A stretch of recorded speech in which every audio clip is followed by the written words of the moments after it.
Mega fans మూడేళ్లుగా ఎదురు చూస్తున్న గేమ్ చేంజర్ విడుదల విషయంలో ఇంకా దోబూచులాట తీరలేదు.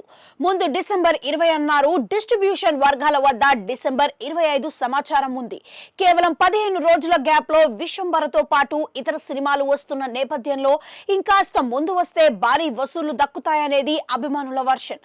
నిజానికి దర్శకుడు శంకర్ ఈ రోజుకి ఎప్పుడు సెన్సార్ ఫైనల్ కట్ ఇస్తానని ఖచ్చితంగా చెప్పడం లేదట. క్షణం తీరిక లేకుండా పోస్ట్ ప్రొడక్షన్ చూసుకుంటూ డెడ్ లైన్ మిస్ చేయకుండా ఉండేందుకు పూర్తి స్థాయిలో పనిచేస్తున్నట్లుగా టాక్ ఉంది. కొద్ది రోజుల క్రితం విశ్వంబర వాయిదా పడొచ్చని, సంక్రాంతికి దాని స్థానంలో గేమ్ చేంజర్ ఉంటుందనే వార్త ట్రేలో బలంగా తిరిగింది. కానీ దిల్ రాజు మాత్రం పట్టుదలతో క్రిస్మస్ కే గేమ్ చేంజర్ రిలీజ్ చేయాలని సంకల్పించుకున్నారట.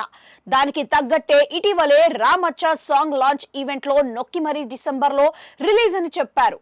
శంకర్ ఆ మాట అనకపోయినా నిర్మాత ఉద్దేశం ఏంటో ఆ రకంగా బయటపడిందన్న మాట. ఇకపై నాన్ స్టాప్ గా ప్రమోషన్లు ఉంటాయని చెప్పడంతో ఫ్యాన్స్ అంచనాలు పెంచేసుకుంటున్నారు.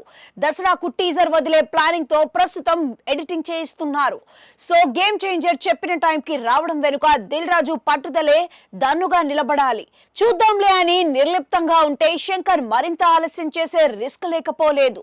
ఆయనకు ఇది చాలా ఒత్తిడి సమయం. ఇండియన్ 2 మీద వచ్చిన దారుణమైన విమర్శలు మర్చిపోవాలంటే గేమ్ చేంజర్ ఆషామాషి హిట్ అయితే సరిపోదు. మ్యూజికల్ గా 2 పాటలు పాస్ అయ్యాయి కాబట్టి తర్వాత వచ్చే 3 సాంగ్స్ మీద హైప్ పెరిగిపోయింది. ఇక టీజర్ వచ్చాక బిజినెస్ డీల్స్ ఊపందుకుంటాయని అంచనా వేస్తున్నారు. నవంబర్ నుంచి కియారా అద్వానీతో పాటు ఇతర ఆర్టిస్టులని ప్రమోషన్స్ లలో భాగం చేయబోతున్నారు.